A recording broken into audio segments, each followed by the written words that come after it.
एक सवाल जो बार बार मन में आता है, आखिर 92% ट्रेडर्स पैसा गंवाते क्यों हैं?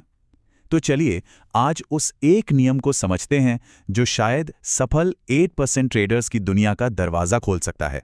ये नंबर देखिए जरा, 92%। सोचने वाली बात है ना? सेबी के डेटा के मुताबिक इतने ट्रेडर्स बाजार में अपनी पूरी जमा पूंजी खो देते हैं।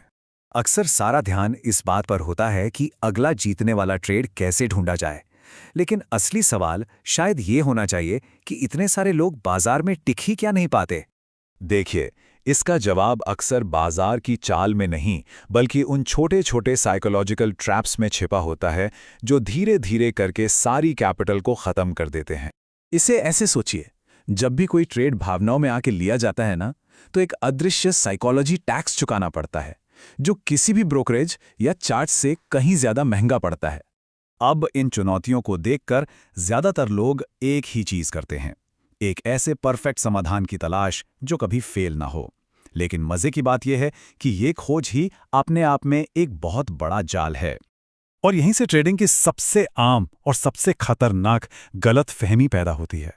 इस एक परफेक्ट चीज की तलाश में जो असली कुंजी है, मतलब लंबे समय तक गेम में बने रहने का जो राज है, उससे ध्यान पूरी तरह भटक जाता है। और वो राज ज्यादा जीतना नहीं, बल्कि कम गंवाना है। तो चलिए अब उस मानसिकता को समझते हैं जो प्रोफेशनल ट्रेडर्स को बाकियों से बिल्कुल अलग बनाती हैं। उनका पूरा फोकस भविष्य में क्या होगा ये पता लगाने के बजाय आज अपने रिस्क को मैनेज करने पर होता है। मतलब सबसे जरूरी बात है सर्वाइवल। अपनी ट्रेडिंग कैपिटल को हर हाल में बचाए रखना, यही पहली प्राथमिकता है। ध्यान दीजिए, ये कोई ट्रेडिंग स्ट्रैटेजी नहीं है, ये सर्वाइवल का एक नियम है, एक अनुशासन है, जो हर प्रोफेशनल ट्रेडिंग प्लान की नींव होता है। बस ये 1%, यही वो गणितीय दीवार है जो एक शौकिया अंदाज और एक प्रोफेशनल ऑपरेशन के बीच खड़ी होती है। अब देखते हैं कि ये छोटा सा नियम असल में कितना पावरफुल है। इसका गणित बहुत ही सीधा और असरदार है। चलिए एक उदाहरण लेते हैं। दो ट्रेडर्स हैं, दोनों ने 1 लाख रुपए से शुरुआत की और बदकिस्मती से दोनों के लगातार 10 ट्रेड गलत चले गए। अब देखते हैं क्या होता है। सिर्फ 10 गलत ट्रेड्स के बाद ट्रेडर ए, जो 10% का रिस्क ले रहा था, उसकी 65% से ज्यादा कैपिटल साफ हो चुकी है। वहीं ट्रेडर बी, जिसने सिर्फ 1% का रिस्क लिया, उसकी 90% से ज्यादा कैपिटल अभी भी सुरक्षित है। वो आज भी गेम में है। और ये ग्राफ ये इस अंतर को बिल्कुल साफ कर देता है। एक अकाउंट लगभग तबाह हो चुका है, जबकि दूसरा अकाउंट अगले दिन अगले मौके के लिए पूरी तरह से तैयार है। तो अब यह साफ है कि यह सिर्फ एक नियम नहीं है, ये उससे कहीं ज्यादा है। ये दरअसल सोचने के तरीके में, यानी माइंडसेट में एक बहुत बड़ा बदलाव है।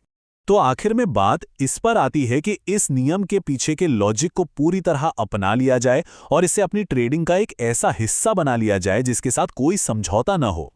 एक प्रोफेशनल ट्रेडर ट्रेड हारने के बाद भी खुद को शाबाशी देता है अगर उसने अपने नियमों का पालन किया है, क्योंकि वो जानता है कि लंबे समय में यही अनुशासन उसे गेम में बनाए रखेगा, कोई 1-2 जीत नहीं।